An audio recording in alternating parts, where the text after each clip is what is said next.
speaker today is Daylen Mavrodis, and she will be presenting her speech called The Anthill Kids Club and the Frog in the Water Effect.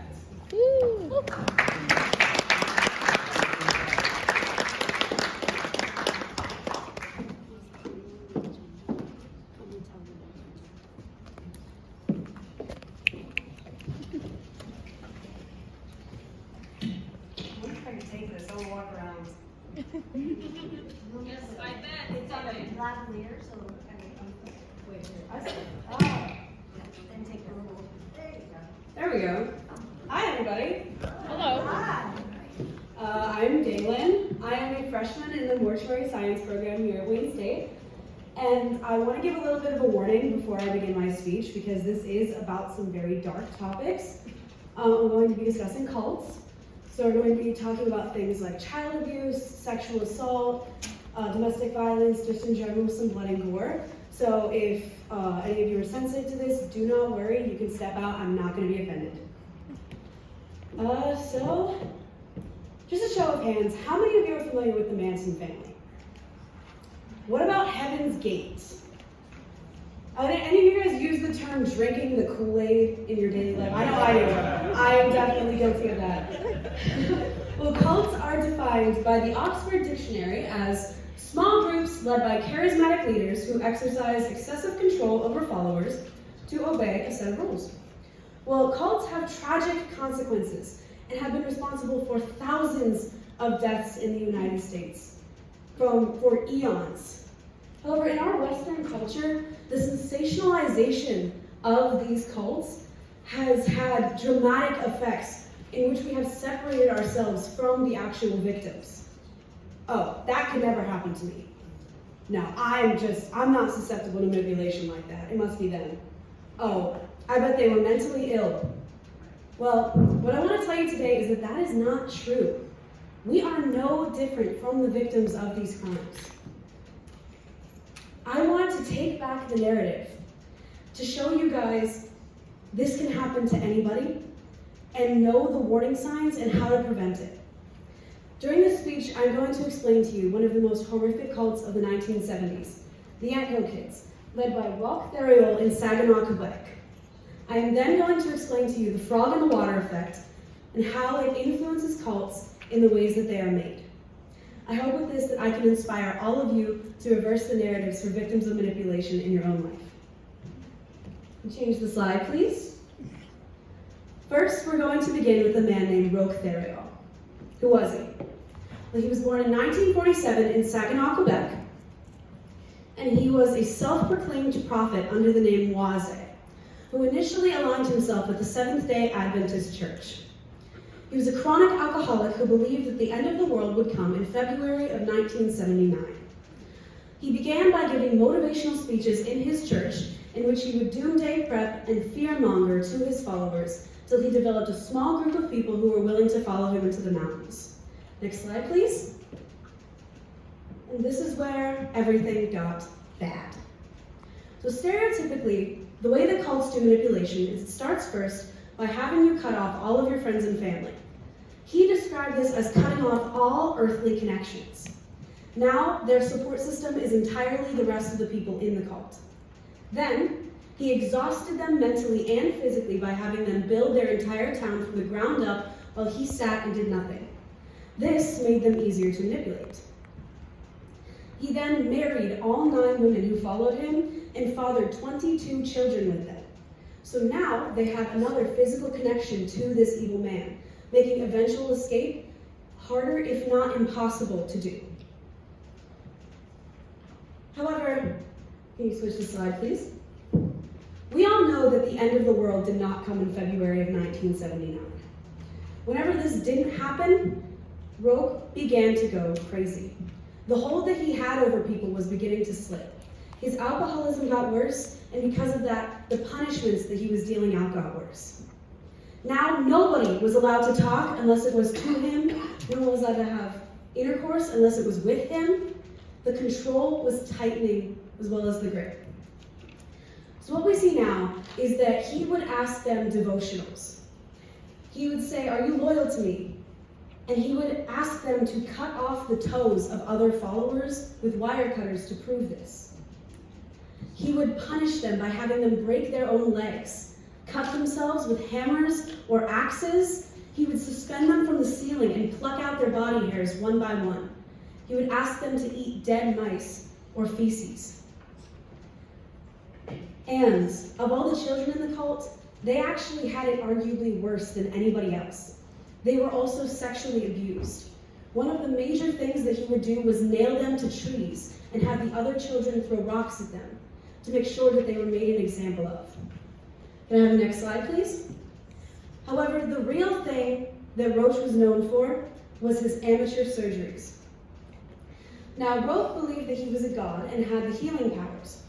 So if anybody in the cult was complaining of any medical issues, he believed that he could handle it himself. I'm now going to introduce you to two women. This is Solange Boiland and Gabrielle Lavallee. Now, Solange complained of stomach pain one day. So without any anesthesia, Roque bore a hole into her chest and took out a piece of her small intestine. The only thing keeping her alive was Gabrielle with a tube breathing down her chest, inflating her lungs manually. Now, she did live through the night, but unfortunately, Solange succumbed to her injuries early in the morning. After this incident happened, Gabrielle knew that if she stayed in this cult, she was going to die. At this point with her injuries, she was already missing 8 teeth from Roach pulling them out. She had a hypodermic needle broken off in her back, and she had burns on her genitals from a welding torch. However, during her first escape attempt, which was extremely, extremely dangerous in the mountains of Canada in the winter, she was caught by Roach and brought back. After she was caught, she had a hunting knife driven into her hand and then her arm amputated with a meat cleaver. And with this, somehow she found the strength to try and escape again. And this time she succeeded. She was able to climb down the mountain and hitchhike her way to the nearest hospital in Toronto, where she was able to contact the authorities and get medical help. After she contacted the authorities, she was able to bring them to the body of Solange, which was buried just on the outskirts of the town. This was finally bringing an end to Roach's reign. Now he was being charged with 1 count of assault and 1 count of first-degree murder, where he would serve 12 years in prison. Now, you think that the facade would break, and it did break for most of the cult members. However, not all of them. 3 of the women still stayed by his side, and through conjugal visits, he was able to father 3 more children while in jail.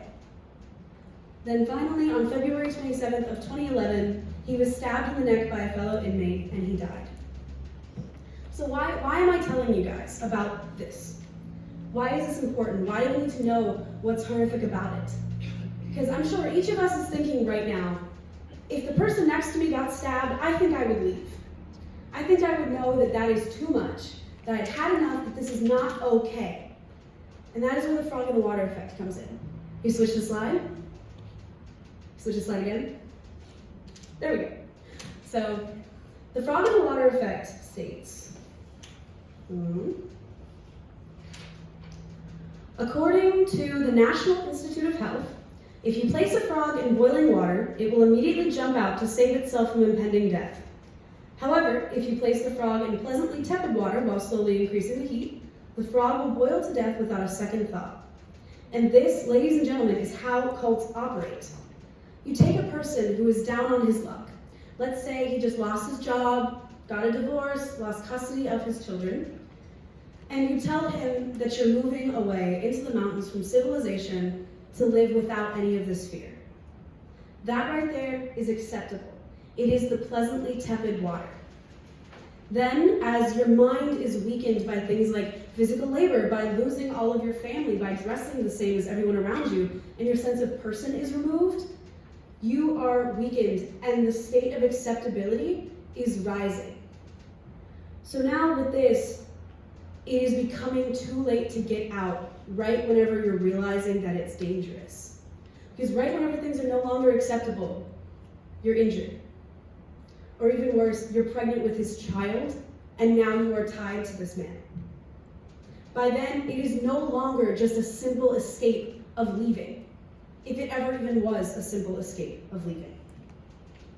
Now, in slide? I want each of you to truly digest the words that I'm saying right now, because I have seen this narrative time and time again in our modern world.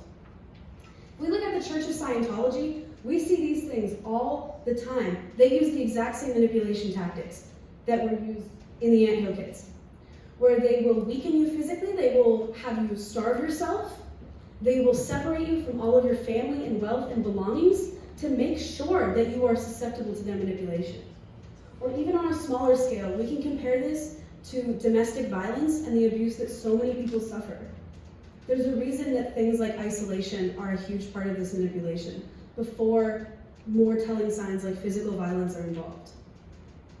So as I am wrapping this up, I wanted to leave this here for right now. The Domestic Violence Hotline, the Rape, Abuse, and Incest National Network Hotline, and the Love is Respect Hotline, which is specifically meant for teenagers in abusive relationships, to make sure that each of you has access to this. But I wanted to say, the point of this is to instruct you guys to reverse that narrative. I want you guys to really think about victims of certain things, who was really at fault, that we are no better than anybody who was ever subjected to any of these things. Hopefully none of us will ever need to know what it is like to escape an abusive partner or leader. I pray that none of you will be trapped in a dangerous situation that is anything like this. But after listening to my speech, I hope that I have inspired you guys to get justice for victims of manipulation. And now you can see the early warning signs. Get out of the water now while you still can. Thank you.